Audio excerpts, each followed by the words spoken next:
Movie பாத்துறீங்க? வாழை திரைப்படம் பார்த்து வந்துருக்கேன். எப்படி இருக்கு வாழை திரைப்படம்? படம் சூப்பரா இருக்குண்ணே. நம்மள அப்படியே கிராமப்புறத்துக்கே கொண்டு போன மாதிரி ஒரு ஃபீல் இருக்குது. ஆனா அந்த படம் வந்து நல்லா அருமையா இருக்குண்ணா பாக்குறதுக்கு. படத்துல ஒரு ஒரு சீனும் வந்து நம்ம கிராமப்புறத்துல நடக்கிற மாதிரி அந்த ஃபீல் இருக்குது. ஆனா அந்த அந்த ஒரு வாழைத்தாரத்துக்கோசரம் அந்த ₹1 பணம் ஏத்தி கேட்டதுக்கோசரம் அதுலயே வந்து 10 தலை கேட்கும் அப்படிங்கிற மாதிரி அதுல ஒரு அர்த்தம் இருக்குது. இந்த ₹1 காசு ஏத்தோம்னா 10 உசுறு போறதுக்கு சமம்னு சொல்லுது. அதே மாதிரி பார்த்தா அந்த வாழை வந்து அந்த தூக்கி சுமக்கிறவங்களுக்கு அதை வைக்கிறவங்க நல்லா இருக்காங்க, ஆனா அதை சுமக்கிறவங்க நல்லா இல்லை அப்படின்னு ஒரு கருத்தில அது வந்து சொல்றாங்க.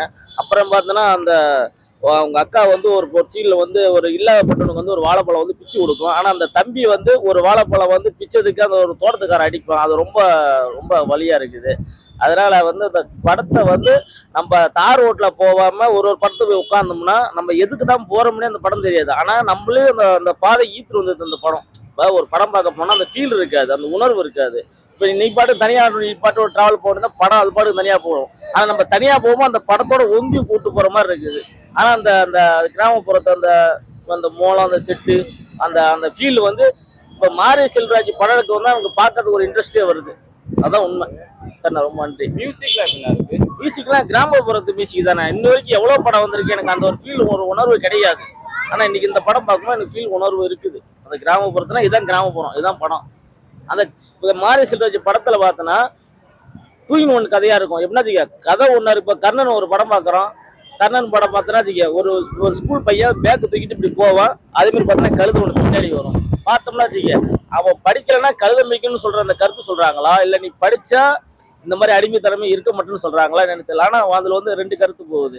அதே மாதிரி பார்த்தோன்னா நான் கர்ணன் படம் வந்து ரொம்ப பிடிக்கும். நிறைய விஷயம் இருக்குது, ஆனா எல்லாம் சொல்ல முடியல. எவ்வளவுதானே. பசங்க நல்லா உண்மையா வந்து வேலை வாங்கியிருக்காங்கன்னா, வேலை வாங்கியிருக்கனால அவனோட திறமைய வந்து அந்த படத்துல நிரூபிச்சிருக்காங்க. அவனை நல்லா ஆக்டிங் பண்ணியிருக்காங்க, நல்லா நடிக்க வச்சிருக்காங்க. கலையரசன் எப்படி பண்ணியிருக்காரு? சூப்பரா பண்ணிருக்காருண்ணே. அது வந்து என்னன்னா அந்த பொண்ணை வந்து காப்பாத்துறதுக்கோசரம் உள்ள இது பண்ணாரு. அந்த பொண்ணுக்கோசரம் வந்து இது ஒரு வந்து சேர்ந்து உயிர் போச்சுங்கிறது அது அதை விட ரொம்ப நல்லா இருக்குங்க. சரி, நான் கொடுத்த காசு நல்ல ஒரு ஒருத்தான படம் இல்லைண்ணா. நான் வந்து கொடுத்த காசுக்கு எனக்கு ஓகே. நான் ஒரு சீனுக்கே போதுமானது. மற்றபடி நம்ம ஃபுல் படம் வாங்கினதுக்கு ஏற்ற மாதிரி ஒருத்தங்க ரிவ்யூ சொல்லுவாங்க, அந்த மாதிரிலாம் கிடையாது. நம்ம கொடுத்ததுக்கு ஓகே. என்டர்டைன்மெண்ட்டும் சூப்பரா இருக்கு. சரி, இப்ப படம் எல்லாரும் எடுக்கிற மாதிரி இருக்கக்கூடாது. வந்து கருத்தில் ரீதியா மக்களை எந்த அளவுக்கு திருத்துறோம் அப்படிங்கிறது தான் முக்கியம். வந்து படங்கிறது சும்மா சாதாரண விஷயம் கிடையாது. ஒரு 4 செவத்துக்குள்ள உட்கார வச்சோமா அவனுக்கு நம்ம என்ன அறிவு அவனுக்கு பூத்தணும், அது வந்து என்ன அந்த வழியை வந்து சொல்லணும் அப்படிங்கறது தெளிவா சொல்லியிருக்காரு. எனக்கு மாரி செல்வராஜ் படம் ரொம்ப ரொம்ப பிடிக்கும். இருக்கிற டைரக்ட்லி பெஸ்டான டைரக்ட். அவரை நம்ம வந்து காப்பாற்றணும், அவ்வளவுதான். ரொம்ப நன்றி. வாழை மூவி இப்போ மாரி செல்வராஜ் ப்ரூவ் பண்ணிட்டாரு. அவர் நல்ல கதை எப்பயும் போல. எதுவுமே படம் பயங்கரமா இருக்கு. பார்க்க வேண்டிய படம், சமுதாயத்துக்கு முக்கியம் பார்க்க வேண்டிய படம். இது வந்து கிராமத்துக்கு கொண்டு போகணும். இங்க முக்கியமா இதை கிராமத்துக்கு கொண்டு போயிட்டு இந்த மாதிரி மக்களுக்கு எடுத்துன்னு போய் காட்டணும். இந்த படத்தை சப்போர்ட்டா இருக்கணும் எல்லாருமே.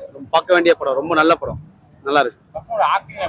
வேற லெவல். பசங்க ஆக்டிங் தான் வேற லெவலு. ஃபர்ஸ்ட் டைம் நடிச்ச மாதிரி இல்லை. அந்த சின்ன பசங்களாம் நல்லா நடிச்சிருக்காங்க. பசங்களாம் மியூசிக் சந்தோஷ் நாராயணன் இம்ப்ரூவ் பண்ணிட்டார், நல்லா இருக்கு. கலையரசன் ஆக்டிங் எப்பயும் போல சொல்ல தேவையில்லை, நல்லா நடிச்சிட்டாரு. அவர் ஆக்டிங் வேற லெவல், நடிச்சிட்டாரு, சூப்பரா நடிச்சிருக்காரு. நல்லா இயற்கையா இருக்கு நடிப்புலாம், நல்லா இருக்கு. ஆமா, அந்த குழந்தை நடிச்ச சீன் எல்லாமே ஒரு டச்சா இருக்கு. ரொம்ப டச் பண்ணிச்சு, ஹார்ட் டச் பண்ணிச்சு. அந்த குழந்தை சீன் எல்லாமே ஹார்ட் டச் பண்ணிச்சு. நல்ல கதை. கடைசியா அவர் வச்ச கிளைமேக்ஸ் மறக்க முடியாது. ரொம்ப கஷ்டம். கண்டிப்பா மேட்ச். அதனாலதான் சொல்றேன், கிராமத்து இடத்துக்கு கொண்டு போய் காட்டணும் இதை. அதனாலதான் ரியல் லைஃப் டச் ஆனதுனால தான் அதை சொன்னேன், கிராமத்து இடத்துக்கு போய் காட்டணும். வாழை மொழி ரொம்ப நல்லா இருக்கு. ரொம்ப நாள் கழிச்சு பார்த்த சந்தோஷம். ரொம்ப அருமையான படம். எல்லாரும் பார்க்கலாம், எல்லாரும் வந்து பாருங்க.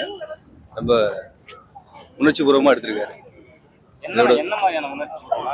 உணர்ச்சி பூர்வமான ஒரு பசி, கஷ்டம், குழந்தைகள்லாம் வந்து பார்க்கக்கூடிய ரொம்ப வித்தியாசமான படமா இருக்கு. இது வரைக்கும் வரல. நிஜ வாழ்க்கையில நடந்ததை ரொம்ப தத்துவமா எடுத்திருக்காரு. மாரி செல்வராஜுக்கு சரி, ரொம்ப நல்லா இருக்கு. பசங்க வந்து புதுசா நடிச்சது மாதிரியே இல்லை. ஏதோ உணர்வுபூர்வமா அதில் கதாபாத்திரத்தையே வாழ்ந்திருக்காங்க எல்லாருமே. கலையரசன் எப்படி பண்ணிருக்காரு? கலையரசன் சொல்ல வேண்டியதே இல்லை. சார்பட்டா எல்லாத்துலேயும் பண்ணவர். இதுலேயும் அவர் நடிப்பை மிஞ்ச முடியல. ரொம்ப வித்தியாசமான படம், ரொம்ப உணர்ச்சியா இருக்கு. திவ்யா துரைசாமி புதுசா ஹீரோயினி பண்ணிருக்காங்க, நல்லா பண்ணிருக்காங்களா? கண்டிப்பா ரொம்ப நல்லா பண்ணிருக்காங்க. எல்லாருமே இதுல கதாபாத்திரத்துல வாழ்ந்திருக்காங்க. ரொம்ப நல்லா இருக்கு. எல்லாரும் வந்து பாருங்க. மாரி செல்வராஜுக்கு வாழ்த்துக்கள். மியூசிக்ல எப்படி இருக்கு? சந்தோஷ் நாராயணன் இதுக்கு முன்னாடி அவர் பண்ணதானே. இந்த மியூசிக் ரொம்ப எப்படி சொல்றது, ஒரு கிராமத்துல எப்படி மியூசிக் இருக்குமோ அதை ரொம்ப அருமையா பண்ணியிருக்கிறாரு. வந்து பார்க்கலாம். நம்ம சொல்றதை விட வந்து பாருங்களேன். எல்லாருமே வந்து பாருங்க, குடும்பத்தோட வந்து பாருங்க. ரொம்ப எல்லாரும் குடும்பத்தோட வந்து பாருங்கன்னு தான் என்னோட ஆசை. தேங்க்யூ.